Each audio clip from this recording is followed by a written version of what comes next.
जहां एक तरफ वीर सिंह के किताबों वाले कमरे में कोई चित्रलेखा किताब को खोज रहा था, वहीं दूसरी ओर माही और चेतन एक दूसरे की बाहों में थे। माही ने चेतन के सीने पर अपना सर रखा हुआ था और चेतन एक हाथ से उसके बालों को धीरे धीरे सहला रहा था और दूसरे हाथ में माही का एक हाथ लेकर चूम रहा था। ये तभी अचानक से माही हड़बड़ा के उठी और चेतन के हाथों को हटाते हुए बोली, चेतन मुझे काम है, तुम आराम करो, मैं अभी आती हूँ। इससे पहले कि चेतन कोई सवाल कर पाता, माही पल भर में ही कमरे से बाहर चली गई और चेतन उसके इस रवैये पर हैरान रह गया।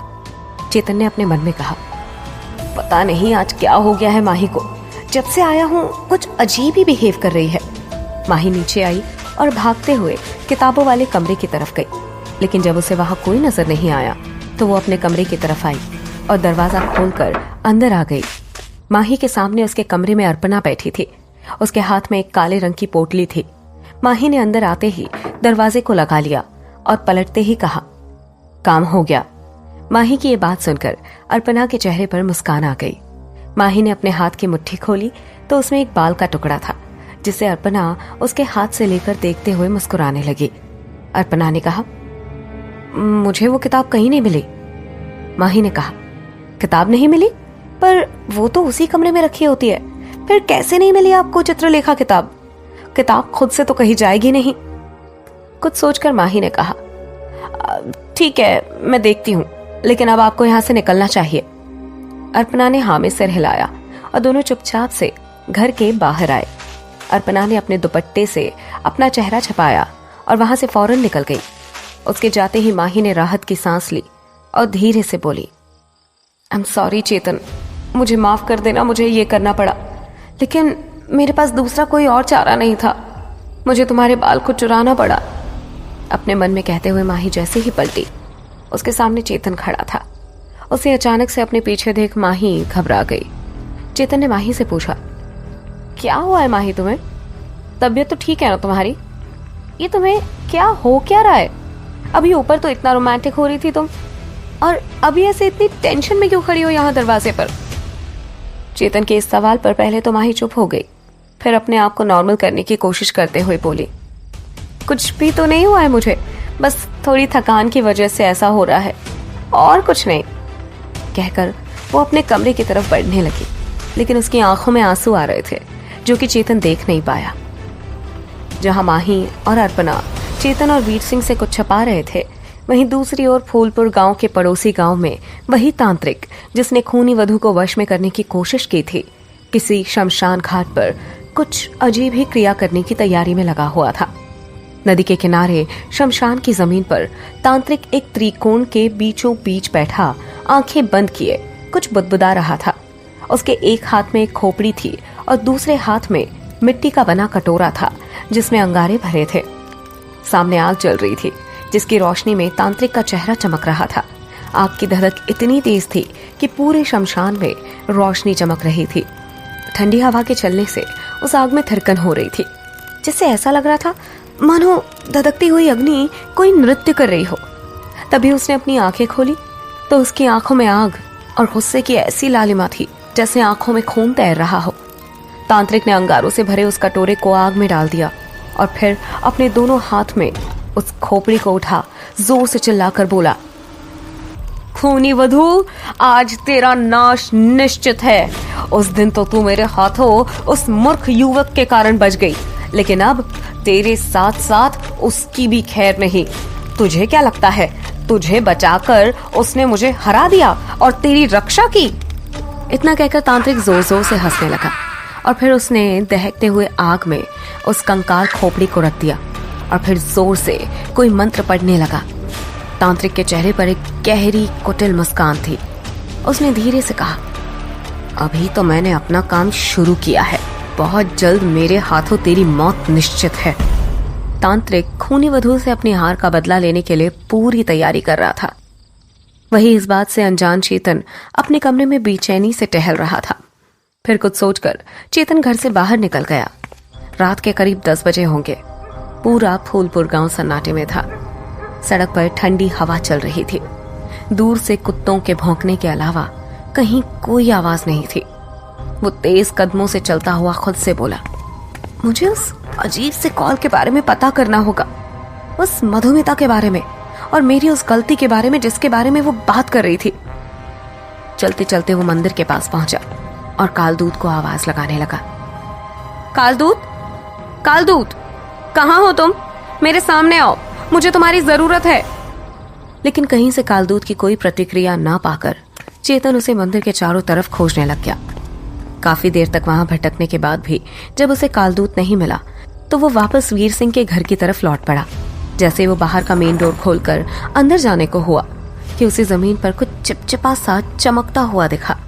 उसने अपने मोबाइल की टॉर्च जलाकर जैसे ही देखा, वो डर से एकदम पीछे हट गया। वो किसी के खून लगे पैर का निशान था जो अभी ताजा ही लग रहा था।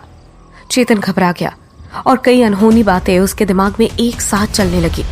वो अंदर जाकर देखने को हुआ कि वीर सिंह और माही ठीक तो है ना, लेकिन वो ठिठक गया। उसने देखा कि एक तो ये निशान घर से बाहर की तरफ जाते हुए दिख रहे थे और दूसरा कि अगले पैर का निशान इतनी दूरी पर था कि कोई साधारण इंसान इतने बड़े स्टेप्स नहीं ले सकता। उसने अपने आप से कहा, ये किसके फुटप्रिंट्स है, ऐसे खून से सने हुए। चेतन उस फुटस्टेप्स को फॉलो करता हुआ चलने लगा। रात के अंधेरे में अपने मोबाइल की टॉर्च जलाकर चेतन नीचे की तरफ आंख गड़ाए उस ताजे खून लगे फुटस्टेप्स को फॉलो करता हुआ इतनी दूर निकल आया कि उसे पता ही नहीं चला कि चलते चलते वो कहाँ आ पहुंचा था। अचानक से उसने नजर उठाकर देखा तो वो किसी बड़े से फील्ड पर खड़ा था। उसने चारों तरफ एक नजर दौड़ाई, लेकिन वहां कोई नहीं था। फील्ड पूरी तरह से खाली थी और सिर्फ सर्द हवा के चलने की आवाज और कुछ कुत्तों के भौंकने की आवाजें आ रही थी। उसने पाया कि जिस जगह वो खड़ा था, जहां वो फुटस्टेप आकर खत्म हुआ था, उसके ठीक सामने एक गोल घेरा बना हुआ था। चेतन आगे बढ़ा और मोबाइल के टॉर्च की रोशनी वहां डाली तो एक छोटे से गड्ढे से ढेर सारी काली छोटी बड़ी चींटियां बाहर निकल रही थी। उन चींटियों को देखते ही चेतन को ध्यान आया कि बाबा के पेड़ के पास वाले चबूतरे पर भी ऐसे ही विचित्र तरीके से काली चींटियों का रेला लगा हुआ था। चेतन उस गड्ढे के पास पहुंचा तो चींटियां उसके जूतों पर चढ़ने लगी। उसने बेचैनी से उन चींटियों को खुद से दूर किया। अचानक ही सारी चींटियां वहां से गायब हो गई तो चेतन आगे बढ़ा और कुछ सोचकर अपने हाथों से ही उस गड्ढे को कुरेदना शुरू कर दिया। पहले तो चेतन अपने हाथों से ही मिट्टी को खोदने की कोशिश कर रहा था, लेकिन जब इससे काम नहीं बना तो उसने पास ही पड़े एक लकड़ी के एक छोटे से टुकड़े को उठाया और उससे खोदने लगा। तभी मिट्टी कुरेदते कुरेदते अचानक से उस लकड़ी से गड्ढे के अंदर कोई ठोस चीज पर एक चोट पड़ी। चेतन रुक गया और फिर उसने वहां की मिट्टी को जल्दी जल्दी हटाना शुरू किया। अभी उसने थोड़ी मिट्टी हटाई ही थी कि अगले ही पल उसके रोंगटे खड़े हो गए। वहां अंदर उस गड्ढे के बीचों बीच एक खोपड़ी पड़ी थी। वो खोपड़ी ऐसी लग रही थी जैसे उसकी आंखें और उसका मुंह खुला पड़ा हो। हड़बड़ाकर चेतन पीछे की तरफ लुढ़क गया, लेकिन उसने अपनी सांसों को कंट्रोल किया और संभालते हुए उसने उस पर अपने मोबाइल के टॉर्च से फ्लैश मारा। जैसे उस खोपड़ी पर फ्लैश पड़ी, चेतन का दिमाग हिल गया। उस खोपड़ी के माथे पर उसे वही बोधमार्क दिखा जो हर्षवर्धन की पीठ पर और चेतन के सीने पर था। तभी उसने गौर से देखा कि खोपड़ी पर कुछ लिखा भी है जो मिट्टी से ढका हुआ था। उसने उस पर से जल्दी से मिट्टी को हटाने के लिए जैसे एक फूंक मारी। उसके आश्चर्य का ठिकाना ना रहा। उस पर लिखा था, जो छिपा है वही सामने है। चेतन की आंखें खुली की खुली रह गई। उसने खोपड़ी को अपने हाथ में ले लिया और आगे पीछे पलट कर देखने लगा, लेकिन उस बर्थमार्क और एक लाइन के अलावा उस खोपड़ी पर कुछ भी नहीं था। तभी उस खोपड़ी के भीतर से काली चींटियां निकलकर चेतन के हाथों पर रेंगने लगी तो उसके हाथ से घबराहट के कारण वो खोपड़ी छूटकर नीचे गिर गई। चेतन पीछे की ओर हटा और तेजी से दौड़ता हुआ वहां से भागने लगा। सियारों के रोने की आवाज से रात का सन्नाटा भंग हो रहा था और चेतन भागता ही जा रहा था कि तभी उसके पास से एक ठंडी हवा होकर गुजरी तो उसके कदम ठिठक गए। हाँफते हुए चेतन ने चारों तरफ देखा। अगले ही पल उसे रात की रानी के फूलों की खुशबू का एहसास हुआ तो वो चौकन्ना खड़ा हो गया। अंधेरे में उसे अपने सामने किसी की परछाई नजर आई तो चेतन ने धीरे से कहा, चित्रलेखा, क्या तुम हो यहाँ? चेतन के सवाल पर खूनी वधू के पायलों की आवाज आई जो चेतन की ओर ही बढ़ रहे थे। खूनी वधू चेतन के पास आकर रुकी तो उसके चेहरे पर एक कातिलाना मुस्कुराहट थी, जिसे देख पहले तो चेतन हैरान हुआ, लेकिन फिर उसने सवाल किया, क्या हुआ? क्या तुम मुझे कुछ बताने आई हो? उसके इस सवाल पर खूनी वधू की मुस्कुराहट और भी बढ़ गई और वो चेतन के चारों तरफ घूमते हुए उसे देखने लगी। उसके चेहरे पर एक अलग ही चमक थी, जिससे उसकी खूबसूरती दुगनी हो रही थी। उसके माथे पर लगी लाल बिंदी और चमकती हुई माथा पट्टी के बीच उसके काले लहराते बाल चेतन का ध्यान अपनी ओर खींच रहे थे। तभी उसने पीछे से चेतन के कंधे पर हाथ रखा और उसके कानों के पास आकर धीरे से बोली, चेतन, मेरे साथ आओ। उसकी आवाज सुनकर चेतन पीछे मुड़ा और उसके पीछे पीछे जाने लगा। खूनी वधू का दुपट्टा हवा में लहरा रहा था और चेतन उसके पीछे चला जा रहा था। खूनी वधू से लेकर अपनी उसी खंडहर वाली हवेली पर आई। हर तरफ गहरा सन्नाटा था। पायलों की छन छन और हवा के कारण मंदिर की घंटियों की आवाजें आ रही थी और चेतन बिना सोचे खूनी वधू के पीछे चला जा रहा था। हवेली के पास पहुंचते ही चेतन रुक गया तो खूनी वधू पीछे मुड़ी और मुस्कुराते हुए बोली, क्या हुआ चेतन, अंदर आओ। चेतन ने कहा, लेकिन तुम मुझे यहाँ क्यों लेकर आई हो? क्या बताना चाहती हो तुम मुझे? खूनी वधू ने कुछ भी नहीं कहा और चेतन के बिल्कुल करीब आकर खड़ी हो गई। उसकी आंखों में देखते ही चेतन को झटका लगा, क्योंकि उसकी आंखें अजीब ही तरीके से ग्लो कर रही थी। आज तक चेतन को उन आंखों में दर्द दिखा था, तड़प और मदद की उम्मीद दिखी थी, लेकिन आज उसकी आंखों में एक अलग ही नशा दिख रहा था। हवा के कारण उड़ते बाल उसके चेहरे पर आ रहे थे और चेतन आज पहली बार उसकी खूबसूरती में खोए जा रहा था। खूनी वधू पलटी और वापस हवेली के भीतर जाने लगी तो चेतन भी किसी सम्मोहित इंसान सा उसके पीछे जाने लगा। खूनी वधू के पायलों की आवाज हर तरफ गूंज रही थी और हवाएं हवेली के भीतर के अधजले पर्दों को उड़ा रही थी। खूनी वधू उसे कमरे के पास आकर रुक गई, जो भूतकाल में चित्रलेखा का कमरा हुआ करता था। चेतन भी चुपचाप से वहां आकर रुक गया तो खूनी वधू उसे लेकर कमरे के भीतर आ गई। उसने उसके हाथ को पकड़ा और सामने पड़े बिस्तर पर धकेल दिया। अगले ही पल खूनी वधू की आंखें चमकी तो बिस्तर पर गिरा चेतन एकदम से होश में आया और घबराकर उठ बैठा। अपने सामने खूनी वधू को देख और खुद को हवेली के भीतर देख चेतन बुरी तरह से चौंक गया और बोला, ये यहाँ क्यों लेकर आई हो मुझे? क्या बात है? तुम ऐसे क्यों?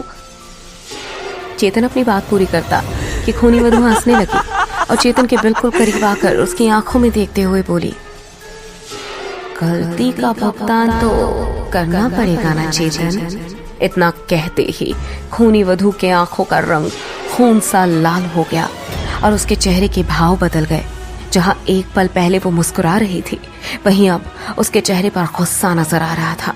उसके बाल हवा में लहराने लगे और कमरे में रखी चीजें हवा में उड़कर जमीन पर गिरने लगी तो चेतन इससे सहम गया और घबराते हुए बोला, चित्रलेखा, क्या हुआ है? अपना गुस्सा शांत करो। देखो, मैं चेतन हूँ। चित्रलेखा, तुम क्यों ऐसे गुस्सा हो रही हो? लेकिन चेतन के सवाल खूनी वधू पर कोई असर नहीं डाल रहे थे, बल्कि उसका गुस्सा और भी ज्यादा बढ़ रहा था। उसके चेहरे पर एक तेज चमक आ रही थी। उसने चेतन को जैसे ही पकड़ा, चेतन फिर से अपने होश खो बैठा और उससे सम्मोहित हो गया। खूनी वधू ने उसे वापस से बिस्तर पर धक्का दिया तो चेतन गिर पड़ा। चेतन, जो इस वक्त अपने होश में नहीं था, उसे ऐसे देख खूनी वधू जोर जोर से हंसने लगी। क्या करने वाली है खूनी वधू चेतन के साथ? क्या चेतन को मारना चाहती है खूनी वधू? क्या है खोपड़ी पर बने बर्थमार्क का राज और क्या कर रहा है तांत्रिक? जानने के लिए सुनते रहिए खूनी वधू, सिर्फ पॉकेट FM ऐप पर।